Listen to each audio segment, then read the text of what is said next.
mueven bastante efectivo y dicen, bueno, esto yo no lo declaro y la agencia tributaria no lo va a ver. Y la agencia tributaria lo ve porque existe en muchos casos esa correlación de esos ingresos y de esos rendimientos de esos señores o de esas empresas con realmente los gastos que tienen. Todas esas comunicaciones que existen entre administraciones les dan un poder de información brutal. Y nosotros tenemos que ser conscientes de que tienen la información a tiempo real, como la tenemos nosotros. Ver todos esos puntos fundamentales nos hace evitar muchas inspecciones. Entonces, fundamental saber que no es el funcionario el que le da la tecla, sino que la inteligencia artificial de la agencia tributaria es la que toca la tecla y manda el aviso de requerimiento.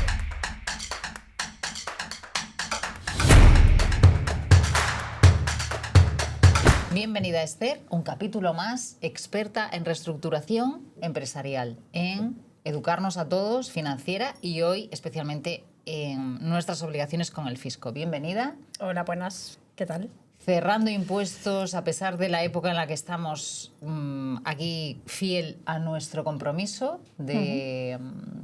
Hoy va a ser un tema que vamos a intentar hacerlo lo más atractivo posible porque es nuestra obligación, independientemente de que te hayamos contratado, como es tu caso, de una asesoría, una consultora en la que confiemos plenamente, tendremos que saber. Pues el plan de actuación que tiene Hacienda todos los años, cada año, a principios de año, pues saca en el boletín el plan de actuación, bueno, lo que todos estamos esperando, a ver por dónde nos va a ir la agencia tributaria y qué es lo que va a hacer hincapié o va a mirar para hacer las cosas lo mejor posible y que no nos inspeccione, claro. Que no nos inspeccione porque se publica en el BOE, evidentemente, empresarios y autónomos no solemos estar muy pendientes de ello, nos informan asesores y consultores, como es tu caso, como decíamos al inicio, pero que nosotros tenemos la obligación de conocer este plan. Yo creo que sí, que deberíamos de conocerlo, pero bueno, también muchas veces pecamos los propios asesores en no explicar a los clientes. Somos como un poco más rápidos en decir, mira, así esto se hace, esto no se hace, pero no decimos, ojo, que este año Hacienda va a tirar por aquí. Entonces, yo creo que lo mejor es que todos tengamos conocimiento a principios de año. Bueno, eso es como el típico libro de cabecera que a nadie nos gusta, pero por lo menos si sabemos qué es lo que podemos hacer en nuestras empresas, lo mejor y lo más fácil es que nos vaya bien. Entonces, bueno, hoy le vamos a pegar las pinceladas del plan de actuación para el 2025 y bueno, algunas personas se darán cuenta que, Dios mío, que lo tengo muy mal y otras dirán, no, pues lo tengo bastante bien. Entonces, bueno, pues... Ese es el fin último del canal, tener... Sí. Por lo menos los fundamentos, los conocimientos básicos actualizados, porque esto nos decías que es del 17 de marzo del 2025, sí. Acabamos de cerrar impuestos trimestre y demás, impuestos de sociedades, nuestra renta. Es el momento, ahora yo creo que es el momento ideal para hacer este repaso de lo que más le importa a Hacienda, que cumplamos, y lo que nos traes como un epígrafe especial de lo que nosotros debemos saber con respecto a lo que Hacienda espera de nosotros. Sí. Pues básicamente lo que va a decirnos Hacienda o lo que nos ha dicho Hacienda en este plan de actuación es que va a dar mucha facilidad al obligado tributario, en este caso en la declaración de la renta, que ya no sería... Obligados tributarios. Sí, somos obligados tributarios, pero ya no vamos a hablar solamente de los empresarios y autónomos en este caso, sino, bueno, pues también es una línea de actuación que hace Hacienda, que es a través de renta directa, que es solo con un clic darle a lo que a la declaración de la renta y ya poder presentarla sin tener conocimiento de más allá de lo que tenemos básicamente en nuestro borrador. Y después también nos da la facilidad de poder pagar impuestos a través de Bizum o a través de tarjeta de crédito, con lo cual es fantástico porque bueno, nos abre la pasarela de pago que antes era mucho más complicado, pues me tengo que ir al banco y ahora ya también en un solo clic pues es muchísimo más fácil. Entonces bueno, yo creo que Hacienda facilita porque el momento de recaudar lo facilita y bueno, es uno de los puntos más importantes. Por lo tanto, información y asistencia al contribuyente uno de los objetivos de Hacienda. Vamos a hablar de 5. El primero lo hemos anotado así a grandes rasgos. Segundo, prevención de incumplimientos y fomento del cumplimiento voluntario de la facturación electrónica. ¿Cómo va a ser esto? Lo de la facturación electrónica le vamos a dar le va a dar mucha importancia a la agencia tributaria. Digo, le vamos a dar porque ya le estamos dando los asesores muchísima importancia y las propias empresas que se dedican a hacer los programas de facturación, bueno, pues hacerlos mediante el sistema Verifactu, que es básicamente hacer como darle una calidad a la facturación y contrastar que los datos que se van a facturar van a estar contrastados por la agencia tributaria, con lo cual le estás dando una garantía al cliente de que tú todo lo que vayas a facturar, eso está como auditado o está dado como ok por la agencia tributaria, ¿no? O sea, aquí en este caso lo que no va a pensar el cliente final es que puedas hacerle una doble facturación, para que entendamos a grandes rasgos, ¿no? Entonces, el sistema Verifactu es algo que le van a dar y le está dando muchísima importancia a la agencia tributaria, y también lo de los códigos QR, que es en el caso de aquellas empresas que se dedican sobre todo a comercio, que no hace falta ni estén obligados, ¿no? Sí, el ticket, no estén obligados a hacer una factura propia. Con todos los datos. Exacto, pues con el código QR también le estás dando ya validez a la facturación. Aquí entrarían, entre estos dos sistemas, cubrirían toda la facturación, tanto de empresa, mediana, grande, como las pequeñitas al detalle. Sí. Básicamente es así. ¿Qué pasa? Que puede haber gente que no quiera adherirse al sistema de Verifactu. Que de momento esto es un periodo como de adaptación a esa nueva forma de... Y de hecho, también la agencia tributaria dice, si no te quieres adherir al sistema de Verifactu, también puedes hacer otros sistemas. Pero claro, no está diciendo, si no lo haces, si no te adhieres, podemos controlarte más. Entonces, te están llevando un poco por el camino es por esa vía, por el sistema Verifactu. El cliente tiene que decidir, nosotros lo informaremos y sus asesores también les informarán. Entonces, es un plazo que puedes decidir entrar antes o después, pero cuanto antes adopten las nuevas tecnologías en este sentido. Vale, y el uso de la IA. Sí, básicamente lo de la IA es fundamental en estos casos porque, también la agencia tributaria lo que hace es utiliza mucho la inteligencia artificial para hacer cruces de datos y nosotros deberíamos tener claro que eso es así. O sea, que no es que me han visto aquí, me están controlando porque esto lo he hecho mal y pues es una coincidencia. No, es que la inteligencia artificial va por los criterios que le mandan desde arriba, desde la agencia tributaria y lo que hacen es simples cruces. Entonces, fundamental saber que no es el funcionario el que le da la tecla, sino que la inteligencia artificial de la agencia tributaria es la que toca la tecla y manda el aviso de requerimiento. Entonces, tenemos que tener claro que lo marcan la mayor parte de los requerimientos, pues las máquinas de la inteligencia artificial de Hacienda. Que detectan ciertos patrones de riesgo de incumplimiento.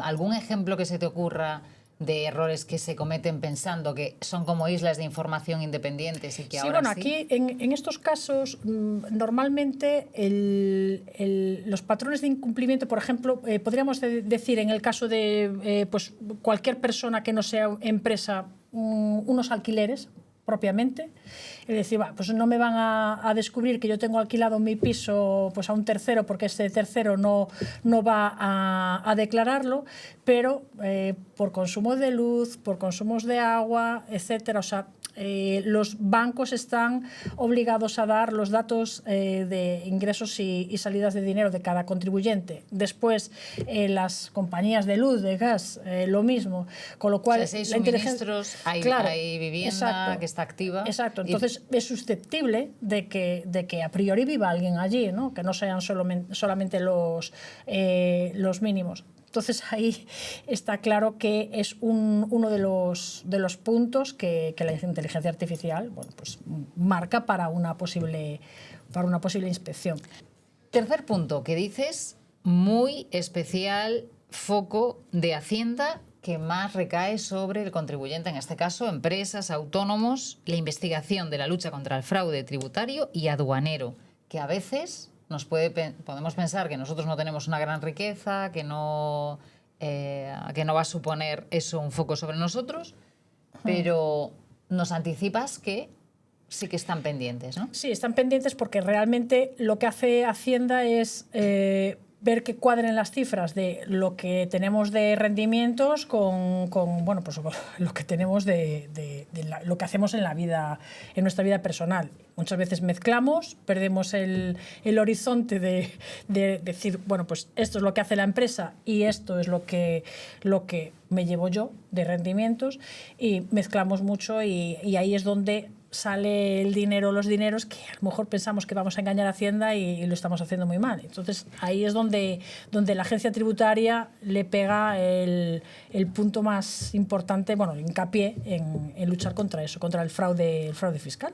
Que no debemos ocultar esos beneficios reales que salta por estas pequeñas anotaciones o pequeños movimientos. Tú hablas de esa vigilancia de los TPVs, los programas de facturación. Es que tenemos que realmente revisar todos los TPVs, o sea, los terminales puntos de venta, realmente si lo que hacemos, lo que estamos facturando, tiene correlación con el efectivo y correlación con las tarjetas, porque en muchos casos hay muchísimos desfases respecto a empresas que se dedican a lo mismo. Entonces, ver todos esos puntos fundamentales nos hace evitar muchas inspecciones. Entonces, es fundamental en ese caso tirar por, bueno, pues ver realmente lo que nos va a decir la agencia tributaria que por dónde tenemos que ir. Vale, esto después ampliaremos sobre estos puntos, pero ahora seguimos con el cuarto. Hemos dicho que vamos a hacer 5 líneas principales de este plan. El cuarto es el control del fraude en la fase recaudatoria. Sí. Básicamente, bueno, lo que hace la agencia tributaria es controlar sobre todo los TPVs. En las empresas que tienen, bueno, que habitualmente utilizan muchísimo efectivo, suelen ser los comercios, hostelería, pues ahí es donde realmente miran lo que es la facturación en los terminales puntos de venta. Entonces, eso es uno de los apartados importantes. Y sí que es un punto de bastante fraude, porque se pierde muchísimo el foco a la hora de cuando manejamos mucho efectivo. A la hora o sea, si somos escrupulosos, no. Pero son actividades que suelen ser susceptibles de, bueno, pues esto no lo voy a declarar, estos 30 euros que a lo mejor tenía que eticar, pues no lo he eticado porque se me ha ido. No es lo mismo que hacer una factura real. Entonces eso la agencia tributaria sí que hace muchísimo hincapié, y bueno, en estos momentos vienen técnicos, agentes a descargar los pinchos en nuestros TPVs. Entonces hay que tener claro que la contabilidad... Las máquinas no engañan. Sí, las máquinas no engañan, y está claro también que van a mirar mucho que no haya una contabilidad de doble uso, es decir, que tú factures por un lado. ¿Eso se sigue haciendo? A mí me sorprende eso. O sea, sin decir pecador, pero sí el pecado. ¿Se sigue haciendo eso? Porque a mí me parece cada vez más complicado, porque todo tiene detrás un respaldo, pues, de TPV, cada vez el uso del efectivo está más controlado, limitado. Se sigue haciendo cada vez menos, porque sí que se utiliza muchísimo las tarjetas, o los bizums, pero bueno, la tarjeta se paga mucho con tarjeta, y de hecho en hostelería se ha pegado un salto, pero real, de pago a través de tarjeta, o sea, de pagar cafés con tarjeta. Entonces, claro, está claro que el cliente que está acostumbrado a facturar o, bueno, a vender en efectivo, ahí tiene que ver realmente que esto ha cambiado y que no puede haber una contabilidad de doble uso. Pero sí que la sigue habiendo, yo creo que sí que sigue habiendo. Bueno, hablaremos sobre este cuarto punto, y el último, que a veces no lo tenemos en cuenta, lo hemos dicho en la ampliación del primero, de que ahora las administraciones y la información no está tan aislada ni geográficamente ni entre ellos, hay una colaboración interadministrativa. Es otro punto muy importante para este plan anual, ¿no? Sí, en muchos casos lo que ocurre, por ejemplo, en distintas comunidades autónomas, pues la agencia tributaria cruza datos con las juntas o las juntas de las comunidades, Después también con los ayuntamientos, lo estamos viendo en muchos casos en las ganancias patrimoniales cuando se venden casas, en el caso de las valoraciones. Bueno, pues la agencia tributaria sabe las valoraciones porque se lo piden a las bueno, en este caso, o bien al catastro o bien a las juntas de las comunidades. Los ayuntamientos también, o sea, también se cruzan datos con la agencia tributaria. La Seguridad Social lleva muchísimo tiempo cruzando datos. Entonces, todas esas comunicaciones que existen entre administraciones les dan un poder de información brutal. Y nosotros tenemos que ser conscientes de que tienen la información a tiempo real, como la tenemos nosotros. Entonces, no es de extrañar que, por ejemplo, cuando en el caso de vamos a poner el caso de una persona que le dan una discapacidad, por ejemplo, en la declaración de la renta, que todavía no tengamos nosotros la tarjeta de esa discapacidad y ya aparezca bueno, pues en los datos fiscales que sí que existe. Entonces, para tener una reducción, ¿no?, en esa declaración. Necesitamos la certificación de cada una de ellas y tenerla en cuenta para aplicarla. Sí, sí. No si habitualmente no lo tienen, hace años, hace 2 años o 3 años, quizás un poquitín más, no tenía, la agencia tributaria tenía constancia de ese grado de discapacidad del contribuyente. Sin embargo, ahora en estos momentos sí. Nosotros antes teníamos que pedirle al cliente, oye, dame la resolución para ver efectivamente que tú tienes, o tu mujer o tu pareja tiene ese grado de discapacidad para poder aplicar esa reducción en el caso de la declaración de la renta. Y ahora lo tiene. Nosotros ahora lo hemos visto, ya llevamos años viéndolo. Entonces, se ve que hay muchísimo cruce de datos. Sí. Vale, entonces vamos a hablar hoy sobre todo sobre la investigación de la lucha contra el fraude tributario y aduanero. Hablabas, primer punto, control exhaustivo de grandes patrimonios, personas físicas con signos de riqueza. Aquí básicamente lo que ocurre, que está muy claro, es que hay muchísima pérdida de información, en muchos casos, de clientes que piensan que a la agencia tributaria la van a engañar con no declarar, en los casos del efectivo, yo qué sé, pues hostales, en el caso de bares, ¿no?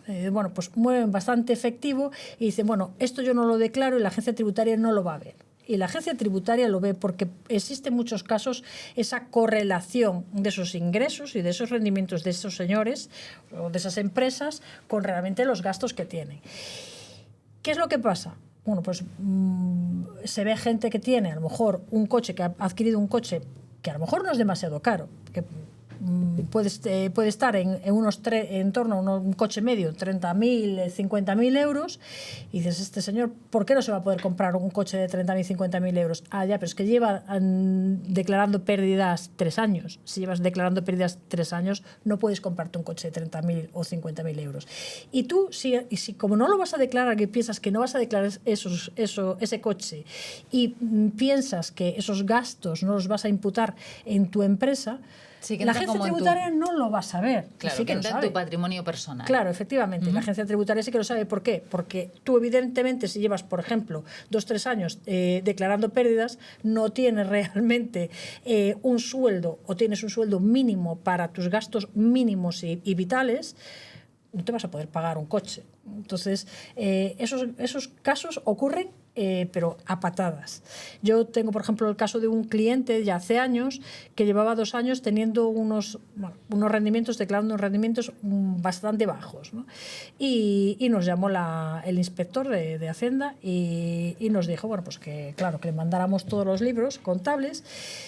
En esos casos, en esos momentos todavía, la agencia tributaria no pedía en la declaración de la renta que nosotros los asesores dijésemos por partida de los gastos de suministros, gastos de teléfono, etcétera. O sea, que no diferenciáramos los gastos partida por partida, ¿no? Contable. Ahora sí, llevamos unos años que sí que lo hacemos, con lo cual es mucho más fácil para la agencia tributaria. Pero bueno, antes, cuando inspeccionaron a este cliente, eran los ingresos menos los gastos, ¿no? Nos mandaron que le enviáramos los libros, le mandamos los libros y me llama el inspector y me dice, bueno, pues esta persona, ¿cómo es que tiene tan poco rendimiento? Bueno, pues porque no le da a la empresa más, ¿qué le vamos a hacer, no? Y pues le tiene que dar la empresa más porque está pagando una hipoteca, se acaba de comprar un vehículo y vamos a ver, es que si no, este señor no vive. Entonces le vamos a ir básicamente por la línea del medio y vamos a simular o a crear unos ingresos que realmente en la competencia sí que tienen, en la competencia de alrededor, y este señor tiene que ir por ahí, porque no nos creemos que si tiene este bar en esta zona vaya a hacer mucho menos que el resto de estos otros clientes. O sea que, ¿no? Aunque tú contablemente no lo quieras mostrar, ellos te van a imputar un rendimiento, porque si no tú echarías llave a ese negocio. Exacto. ¿no? Entonces te lo asumen que tú, si no lo generas... Claro, va sobre unos rendimientos. De hecho, las inspecciones, la mayor parte de las inspecciones van sobre los rendimientos, sobre ventas, vamos. Lo que dicen es, en este caso, viendo el sector, ¿no? Puede ser el sector, por ejemplo, yo que sé, de los dentistas, que hubo ahí atrás un control tributario a los dentistas, ¿no? Profesionales. Bueno, pues puede ser ese control a los sectores, como puede ser también ese control pues a empresas que están en esa misma zona de afluencia de negocio. Entonces, no puedes estar tan desfasado en mucho tiempo. O sea, tienes que andar más o menos por el mismo baremo, ¿no?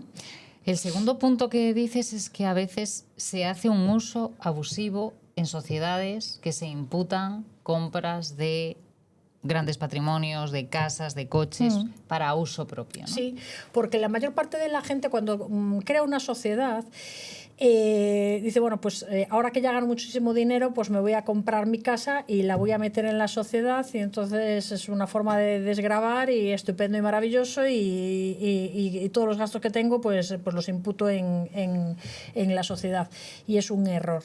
Es un error. Un error por muchísimos motivos. Pero el principal es que la agencia tributaria lo que te va a decir es, si tu actividad que realizas, una parte es administrativa, perfecto, te lo vamos a comprar, pero te vamos a comprar un porcentaje de uso de tu casa, no de todo. Es decir, si tú realizas una parte administrativa, pues una habitación, venga, 10, 15 metros cuadrados, y sobre los gastos totales de luz, agua, etcétera, te vamos a dejar imputar unos gastos, pero de ese porcentaje solamente. Entonces, claro, mucha gente estaba metiendo pues, los gastos de hipoteca 100%, o sea, los gastos de agua, de luz 100%, estaba desgravando con eso. Entonces, todo eso cuando te lo miran, te lo sacan ya directamente, ¿no? O sea, te hacen la cuenta. De hecho, yo tuve también hace unos años una inspección que me vino de un cliente de otra, bueno, me vino por una inspección porque realmente estaba bastante descontrolado, y yo dije, es que claro, tú no estás desde el primer momento, en el momento en el que tú te compraste la casa, que la imputaste en la sociedad, no has metido los gastos proporcionales. Y dices, no, pues que a mí me dijeron que se podía meter, ¿no?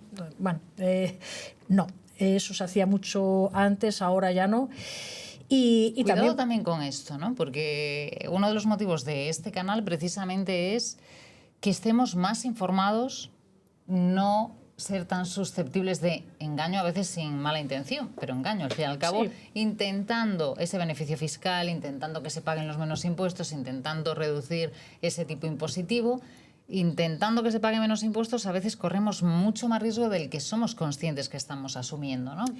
En este sentido, ¿cuál sería, ya para cerrar este primer bloque del control exhaustivo del fraude? Seguimos en el siguiente capítulo con los puntos, pero para que nos quede claro, como los tips de asesorarnos bien sobre este tipo de consejos, de imputar o que todo puede ir a nombre de la sociedad. Yo quizás lo que más importante veo en estos casos es usar la cabeza. Y ser, porque nosotros, pues que claro, no todas las cabezas funcionan, no sé si bueno, pero normalmente nosotros no sé. lo que queremos hacer es pagar lo menos posible. Evidentemente, yo también quiero pagar lo menos posible, todo el mundo quiere pagar lo menos posible, pero es usa la cabeza y si realmente tú, viéndolo desde la otra perspectiva, considerarías que una persona que se está comprando, por ejemplo, una casa, un funcionario, cualquier otra persona que está comprando su casa, si realmente esa casa, los gastos de esa casa los puede desgravar. No los puede desgravar sus gastos personales, pues el empresario tampoco. Vale, un poco el truco que nos das es, si ves que hay gran diferencia entre otra persona de derechos y obligaciones, algo ahí no está funcionando Exacto. bien, ¿no? Yo lo haría, o sea, buscando básicamente la lógica y bueno, que después también hay mucha literatura y hay muchas opciones que hacer. Pero bueno, seamos un poco conscientes de que la agencia tributaria es objetiva y es fría. O sea, le da igual que seas Pepito que fulanito, le da igual. Entonces, tenemos que ser conscientes de que bueno, no podemos desgravar más de lo que nos dice el manual, ¿no? Para cerrar este capítulo, nos hablas de pagos en efectivo o uso de cuentas en el extranjero. Los pagos en efectivo se están controlando muchísimo. Todos aquellos pagos que se hacen superiores a 1.000 euros, evidentemente están fiscalizados. Evidentemente no se puede pagar de una factura, aunque las pagues diversificadas, decir, bueno, pues yo lo voy a fraccionar y voy a pagar 250 ahora, 500 después. No, es sobre una misma operación, todo lo que supere 1.000 euros va a ser, y bueno, evidentemente 1.000 euros en efectivo va a ser sancionable en un 25% del exceso. Entonces, usted, si realmente va a pagar una factura de 3.000 euros, páguelo por transferencia bancaria. Y eso es lo que quiere la agencia tributaria, porque lo que quiere es que exista trazabilidad. Fundamental. Y después, todo lo que vaya yo a percibir en efectivo y me vaya a llevar ese efectivo al extranjero, si no existe trazabilidad, la agencia tributaria también va a decir de dónde procede este efectivo. Si no podemos mover mucho efectivo ahora porque no podemos mover más de 1.000 euros, está claro que algo pasa ahí, ¿no? Entonces, tengamos muy claro que eso es uno de los controles mayores de la agencia tributaria, los pagos en efectivo y bueno, entre particulares aún permiten un poco más, pero entre empresas no, porque lo que no quieren es que se vaya el dinero al extranjero. Y después, bueno, uno de los tips que yo le daría aquí, muchísima importancia, es el pago en efectivo de las nóminas. Ojo con eso, porque todas las nóminas, a lo mejor por debajo, evidentemente, en contratos a tiempo parcial. Te iba a decir yo, porque no pueden ser, si el salario mínimo interprofesional supera los 1.000 correcto, euros. Pero todas aquellas nóminas que van por debajo de ese salario mínimo interprofesional, las nóminas a media jornada sobre todo las nóminas a media jornada, esas son las que sí que se pueden permitir pagar en efectivo. Correcto. Pero la agencia tributaria también mira, si tú pagas a todo el mundo por transferencia bancaria, las de media jornada, por norma general, tendría que ser también lo mismo. Y la de los colaboradores del titular de la actividad, o bien los colaboradores de los administradores, o bien los propios administradores de las sociedades, esos tienen que ser, no es que preferentemente, es que tiene que estar pagado todo por transferencia bancaria. Lo que sea por pago por efectivo, vamos a tener problemas. O sea, ya lo dice la agencia tributaria. Usted es administrador de la sociedad, aunque haya pasado por acuerdo de junta que su salario va a ser de 500 euros al mes, usted págueselo, o sea, que la sociedad se lo pague por transferencia bancaria. Nada de efectivo. Eso es uno de los puntos, nos lo pueden quitar, porque pueden ver que es un punto nos pueden quitar ese gasto de esa nómina, pueden entender que es que estamos poniendo una nómina como un gasto para evitar pagar unos impuestos, ¿no? Entonces, a veces nos cuesta trabajo seguir ese pensamiento, ¿no? De intentar hacer algo que no ser conscientes de que es susceptible eso de ser sospechoso, ¿no? Sí, pero es que se ha hecho mucho, porque ha habido mucha empresa que el administrador, pues tenía una nómina de 2.000 euros, de aquellas cuando se podía pagar en efectivo, cogía y decía, pues 2.000 euros, 3.000 euros o lo que fuese, pagaba esas retenciones y después bajaba ese beneficio de la actividad. Es decir, si en la sociedad restaba beneficio de forma fraudulenta en este efectivamente. caso. Entonces, Vale. claro, la agencia tributaria dice no, y si va a hacer usted un pago, hágalo a través de transferencia. Entonces, en el momento en el que hay un movimiento, ya le está entrando en su cuenta, ¿no? Ya lo está sacando de la actividad, o sea, de la empresa. Vale, pero usted está declarándolo todo como tiene que declararlo. Ahora, con los rendimientos, por ejemplo, de los autónomos, bueno, si estás en unos rendimientos superiores, vas a tener que pagar la base de cotización mayor, vas a tener que hacerlo todo oficial, con lo cual la gente ahora va mucho más por la línea, ¿no? O sea, si tienes que pagarlo por transferencia bancaria en vez de en efectivo. Recopilamos que seguimos hablando del plan que todos debemos conocer, anual de control de la agencia tributaria para este 2025. Efectivamente. Como nos traes un montón de casos que podemos aplicar y sobre todo en este tipo de cosas que aprendemos cada día de lo que hacemos de forma inconsciente, a veces incluso ingenua y que es sospechosa de esconder debajo acciones o actividades o operaciones probablemente o potencialmente fraudulentas, seguimos hablando en el próximo capítulo de los otros tips que nos das para autónomos, empresas. Perfecto. Y lo que debemos hacer sobre este plan anual y que debemos conocer. Muy bien, perfecto. Pues hablamos en el próximo capítulo.